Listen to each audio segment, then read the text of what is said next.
मैंने पहले भी बोला था कि अभी खेला बाकी है। हाँ। अगर दम है तो मंत्रिमंडल का विस्तार कर करके दिखा दें।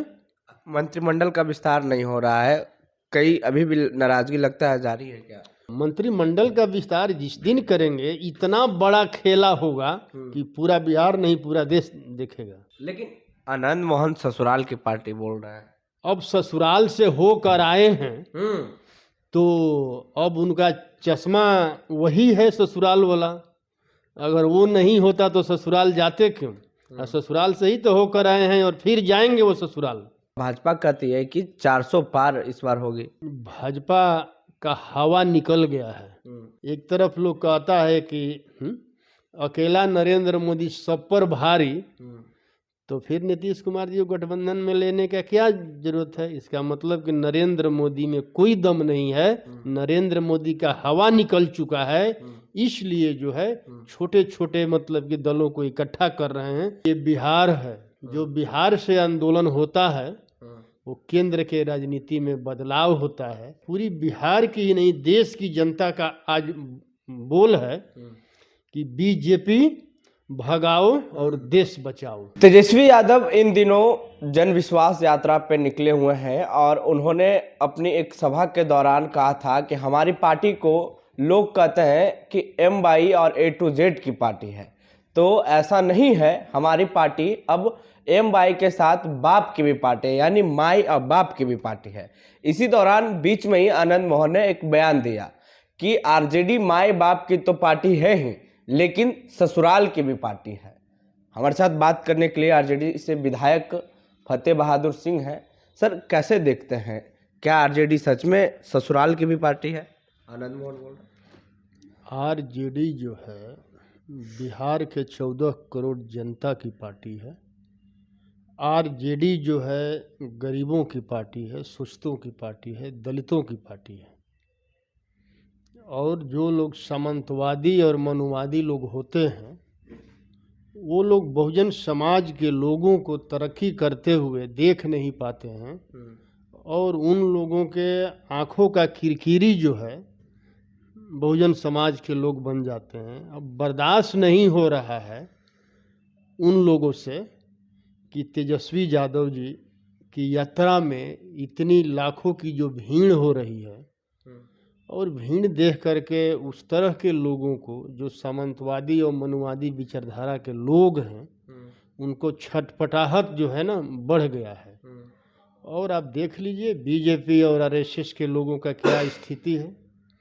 हमारी रैली 3 तारीख को है, अब उन लोगों को अपना घिसकता हुआ जमीन जब नज़र आने लगा तो आनंद फानंद में लोगों ने 3 तारीख को प्रधानमंत्री जी आ रहे हैं।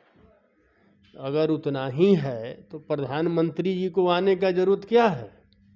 एक 32-33 साल के युवा के सामने अच्छे लोग अब 2020 के चुनाव में भी देखे होंगे कि 30 हेलीकॉप्टर एक युवा को परास्त करने के लिए निकला और फिर भी तेजस्वी यादव जी ने अपना जो करिश्मा दिखाया, बीजेपी और RSS के लोग चारों खाने चीत हो गए। और वही स्थिति जो है आप लोकसभा में है। मैं समझता हूँ कि लोकसभा में जिस तरह से बीजेपी RSS के लोग जो हैं संविधान को नष्ट कर रहे हैं और मनुस्मृति लाना चाह रहे हैं और संविधान को जो मानने वाले लोग हैं वो लोग पूरी तरह जो है RJD और महागठबंधन के साथ हैं और 40 का 40 सीट जो है महागठबंधन के झोली में देने का काम करेंगे। मैं पहले भी बोल चुका हूँ कि ये बिहार है और बिहार जो है जो बिहार से आंदोलन होता है वो केंद्र के राजनीति में बदलाव होता है और बिहार का 40 का 40 सीट जो है बीजेपी और RSS को धूल चटाने का काम करेगा और केंद्र से भगाने का काम करेगा। पूरी बिहार की ही नहीं देश की जनता का आज बोल है कि बीजेपी भगाओ और देश बचाओ। लेकिन आनंद मोहन ससुराल की पार्टी बोल रहे हैं, आखिर क्यों बोल रहे हैं? अब ससुराल से होकर आए हैं तो अब उनका चश्मा वही है ससुराल वाला। अगर वो नहीं होता तो ससुराल जाते क्यों? और ससुराल से ही तो होकर आए हैं और फिर जाएंगे वो ससुराल, फिर जाएंगे। फिर जाएंगे ससुराल, क्योंकि एक दलित का किए हैं और मुख्यमंत्री जी ने गलत ढंग से कानून में जो है बदलाव कर करके ऐसे अपराधी को निकालने का काम किया है। इसके लिए क्या लगता है आपको, बिहार का दलित जो है मुख्यमंत्री जी को माफ करेगा क्या? और मुख्यमंत्री जी के साथ साथ जिनके गठबंधन में गए हैं उनको माफ करेगा? ये मुख्यमंत्री जी का जो है सबसे दलित विरोधी काम रहा कि एक दलित आईएएस के हत्या को कानून में बदलाव कर करके जेल से निकालने का काम किए हैं। इसके लिए पूरे बिहार का दलित एक होकर के मुख्यमंत्री जी को और उनके सहयोगियों को सबक सिखाने का काम करेगा। सर, आपने कहा कि इस बार महागठबंधन 40 सीट बिहार में जीतेगी और 40 के 40 सीट झोली एनडीए में आएगी, लेकिन इंडिया में आएगी, सॉरी।